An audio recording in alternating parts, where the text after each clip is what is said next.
Hello नमस्ते लसु फ्याबुल्ला टस्टेले जोरले सेवासेवारो थारे ममताजीसी सम्पूर्णलाई मेरो तर्फबाट नमस्ते। आज चाहिँ हामी आशापुरेश्वर महादेवको दर्शनको लागि निस्किँदैछौँ र साथै विभिन्न अब बाटोमा रहेको मन्दिरहरू जस्तै डोलेश्वरहरू तपाईँको पनि दर्शन गर्नेछौँ। हामी चाहिँ निस्क्यौँ हाम्रो जोरपाटी बेसी गाउँ छारियो क्लबबाट नारायणटारतर्फ। सो तपाईँको हामी चाहिँ यता नारायणटारको तपाईँको चोकमा पुगिसकेका छौँ। हामी चाहिँ तपाईँको 5 जना जाँदैछौँ तपाईँको स्कुटी बाइकहरू गर्दै र हामी चाहिँ तपाईँको नारायणटारको पुल हुँदै तपाईँको राइट साइड लिएर गयौँ तपाईँको यता शिवचोक साइडतिर भनेदेखि तपाईँको हेर्दै हिँड्न सक्नुहुन्छ। हामी साथीहरू पछाडि आउँदै हुनुहुन्छ। सो तपाईँको पानी पनि हल्का पर्दै थियो, त्यही पनि तपाईँको हामी चाहिँ मन्दिर घुम्नलाई जाउँ त भनेर होइन निस्केँ। अनि हामी चाहिँ यहाँबाट शिवचोकको यो हरियो पुलदेखि चाहिँ हामी लाग्छौँ लेफ्ट साइड र यहाँबाट सिधा माथि गइसकेपछि तपाईँको ग्रिन हिल सिटीबाट तपाईँको राइट लिएर तपाईँको सिधा लेफ्ट साइड माथि उकालो लाग्ने नै छौँ, हेर्न सक्नुहुन्छ। अब सिमसिम पानीहरू पर्दैछ, त्यही पनि तपाईँहरूलाई मनोरञ्जन दिनको लागि चाहिँ हामी एउटा सानो भिडियोहरू चाहिँ बनाऊँ भनेर भिडियो बनाइदिइहालेँ होइन। सो सबैजनाले हाम्रो भिडियो चाहिँ हेरेर माया गरिदिनु होला, साथ र सपोर्ट गरिदिनु होला भन्न नचाहे। सो हाम्रो चाहिँ यस्तो ब्लगहरू आइरहन्छ।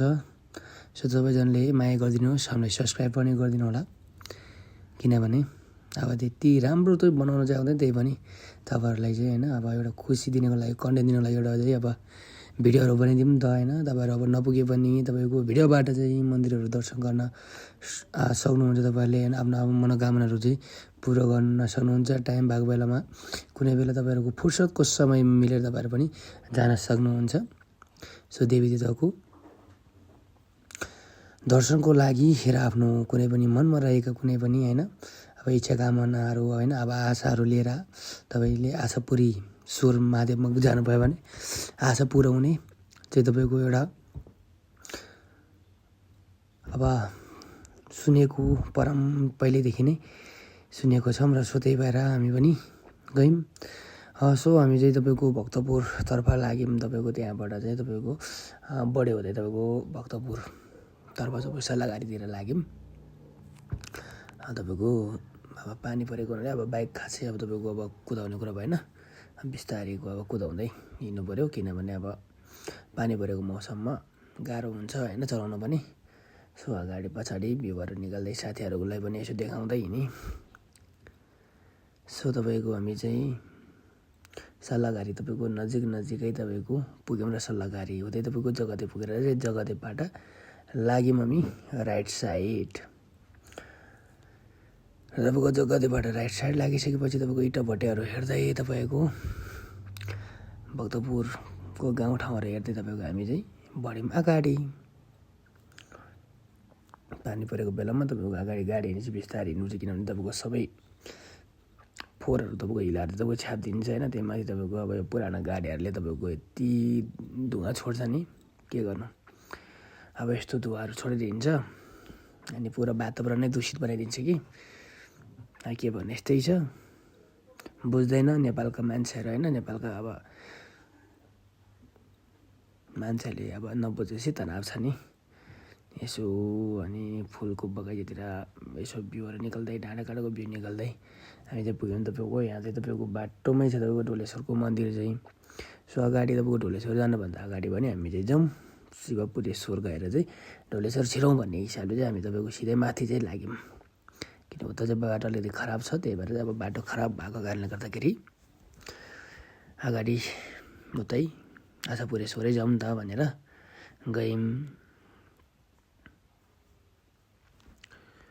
सो तपाईँको यहाँबाट चाहिँ तपाईँको अब एकदम जामहरू रहेछ तपाईँको बाटोमा बाइकहरू रोकेर तपाईँको होइन अब राख्यो गाडीहरू रोकेको हुनाले तपाईँको आउँदा जाँदाले असहज नै थियो। सो त्यहाँबाट पनि हामी तपाईँको माथि हिँड्यौँ। तपाईँको ग्राभेलहरू छाउँदै रहेछ तपाईँको यता चाहिँ बाटोहरू पहिले चाहिँ प्लिजै थियो, अहिले चाहिँ तपाईँको फेरि प्लिज भत्केर तपाईँको ग्राभेलहरू हाल्दै रहेछ तपाईँको। सो हामी चाहिँ ग्राभेलको बाटो हुँदै हुँदै तपाईँको लाग्यौँ अगाडि बिस्तारै, किनभने अब स्पिड जाने कुरो त भएन, फेरि लडिहाल्छ ग्राभेलमा। अनि त्यही भएर सानो ढुङ्गामा चाहिँ तपाईँको अप्ठ्यारो हुन्छ, गाह्रो हुन्छ भने बिस्तारै गयौँ, पानी पर्दै थियो। सो तपाईँको अब भिडियोहरू बनाउँदै चाहिँ हामी अगाडि बढ्यौँ। सो अलिकति आएपछि चाहिँ तपाईँको अलिकति बाटो ढलान रहेछ। सो ढलान बाटोमा चाहिँ ठिकै थियो, ढलानमा चाहिँ अब बिस्तारै हामी अगाडि बढ्यौँ, हेर्न सक्नुहुन्छ। सो तपाईँको फेरि यो ढलान बाटो सकिन लाग्दै फेरि हामी चाहिँ यो ढलान बाटो सकिसकेको गाउँतर्फ लागेर तल झर्दाखेरि चाहिँ तपाईँको एकैछिनमा आइपुग्ने थियो। सो हामी एकैछिनमा पुगिसक्यौँ र सो तपाईँको हेर्न सक्नुहुन्छ तपाईँले यहाँ चाहिँ आशापुरेश्वर महादेवमा आउनुहुने भक्तजनहरू, पाल्नुहुने भक्तजनहरूको चाहिँ तपाईँको भिडभाडहरू रहेको छ, यता हेर्न सक्नुहुन्छ।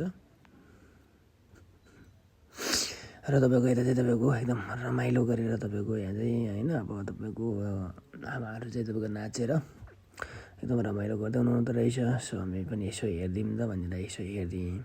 अनि त्यस पछाडि हामी चाहिँ अनि हेर्दै लाइनतिर पनि बसेँ, यसो हेरेको लाइन त्यति धेरै रहन्छ। अब लाइनमा चाहिँ तपाईँको बस्दै अगाडि बढ्यौँ। सो अगाडि बढिसकेपछि तपाईँको हामी बिस्तारै लाइन पनि अगाडि सर्दै थियो। अब तपाईँको पहिला चाहिँ तपाईँको अब लाइन भयो भने अब तपाईँको अलि टाइम फटाफट आउँदैन, यसबाट अलिकति टाइम फटाफटै आउने रहेछ। सो होइन, अनि भिडियो बनाउँदै अहिले अगाडि बढ्यौँ। यता चाहिँ हाम्रो अघोरी नागा बाबा हुनुहुन्छ। अनि यता चाहिँ एकजना दिदीको अब बिचरा बाबु सुतेको रहेछ।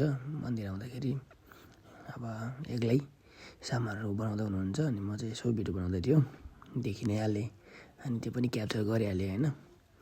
गाह्रो छ, किनभने अब पानी परेको मौसममा अब बच्चाहरू बोकेर आउँदाखेरि पनि सुत्तियो भने गाह्रो हुन्छ नि त होइन। यसो हेऱ्यो मन्दिर चाहिँ यो रहेको छ। अनि त्यो चाहिँ उत्तोबाट तपाईँको बाहिर निस्किने ढोकाहरू रहेको छ, चाहिँ तपाईँको 5वटा धाराहरू रहेको छ होइन। तपाईँको यो धारामा चाहिँ तपाईँको अब नुहाउँदाखेरि तपाईँको शरीरमा रहेको एलर्जीहरू, तपाईँको कुनै पनि अब रोगहरू छ भने तपाईँको छाला सम्बन्धीको रोग चाहिँ तपाईँको निको हुने भन्ने अब कुरा रहेको छ।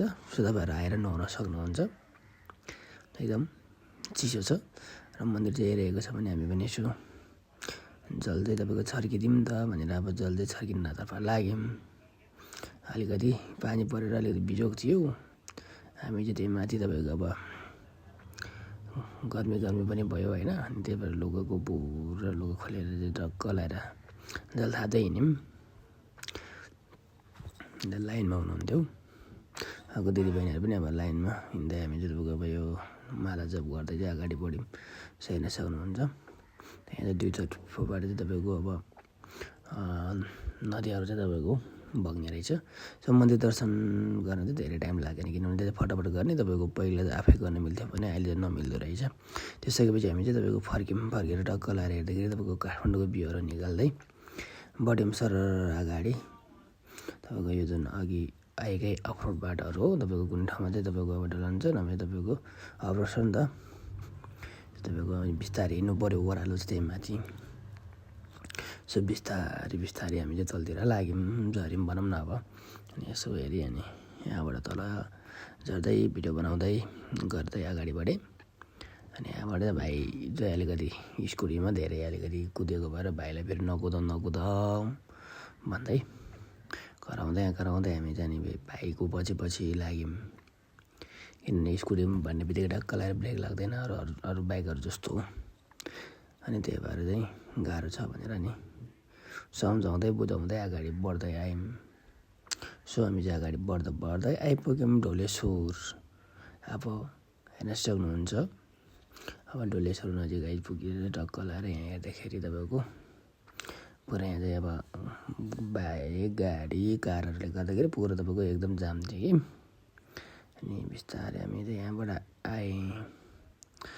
यहाँबाट आउँदा हाम्रो यहाँ गाउँको एकजना साथी चाहिँ तपाईँको भेट भएको थियो। सो अनि साथीसँग चाहिँ भिडियो चाहिँ राखेनौँ र हामी चाहिँ यता आयौँ तपाईँको ढोलेश्वर महादेव जुन चाहिँ तपाईँको केदारनाथको शिर भनेर चिनिन्छ। सो तपाईँको यहाँ चाहिँ आएर हामी चाहिँ तपाईँको लाइन बस्यौँ र सो हामी लाइनमा चाहिँ तपाईँको एकदम पछाडि नै लाइनमा थियो। हामी चाहिँ सबसे लास्टमै परेको थियौँ। फेरि पछि हामी यसो लाइनमा बस्दै बस्दै आउँदाखेरि चाहिँ फेरि अर्को पनि यहाँ चढ्नै भक्तहरू आउनुभयो लाइनमा। सबैजना तपाईँको लाइनमा तपाईँको बस्यौँ। सो लाइनमा बस्दै बस्दै हामी अगाडि बढ्यौँ हामी चाहिँ होइन। सो अब यताको लाइनबाट यसो अगाडि बढ्दै बढ्दै दोस्रो लाइनमा चाहिँ हामी प्रवेश गरेको छौँ। लाइन चाहिँ फटाफट सर्ने रहेछ होइन मन्दिरमा, किनभने अब चारतर्फबाटै तपाईँको अब छिराउने व्यवस्था गरेको रहेछ। त्यही भएर चाहिँ हामी चारतर्फबाटै तपाईँको छिरेर चाहिँ हामी अगाडि बढ्यौँ होइन भक्तजनहरू आउने। अब हामीले अब रमाइलो गर्दै हाँस्दै गाउँदै चाहिँ हामी अगाडि बढ्दै तपाईँको यता मन्दिर दर्शन गरेर चाहिँ तपाईँको बाहिर निस्क्यौँ। र तपाईँको यता हेर्दै तपाईँको अब बाजेहरू बालिदिनु पऱ्यो भनेर बाजेहरू बालेर चाहिँ भगवान्लाई पुरा प्रार्थना गरेँ।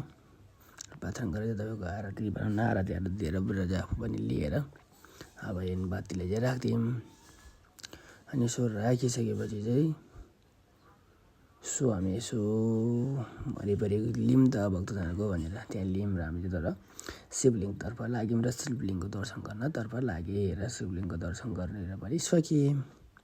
हेर्न सक्नुहुन्छ तपाईँहरू पनि आएर घुम्न सक्नुहुन्छ। एकदम राम्रो छ, सुविधाजनक ठाउँ रहेको छ होइन। सो यो मन्दिर दर्शन गरिसकेपछि चाहिँ अब हामी तपाईँको बाहिर निस्क्यौँ। तपाईँको यता चाहिँ तपाईँको रुद्राक्ष र तपाईँको चामलहरू मार्दै रहेछौँ। हामीले चाहिँ तपाईँको आफैसँग थियो भनेर हामी चाहिँ तपाईँको लिन चाहिँ गएनौँ होइन।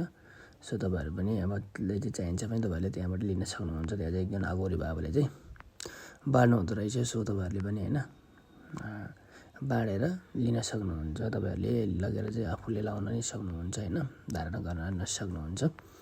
सो हामी चाहिँ नलिकन तपाईँको अब मन्दिरदेखि बाहिर निस्क्यौँ।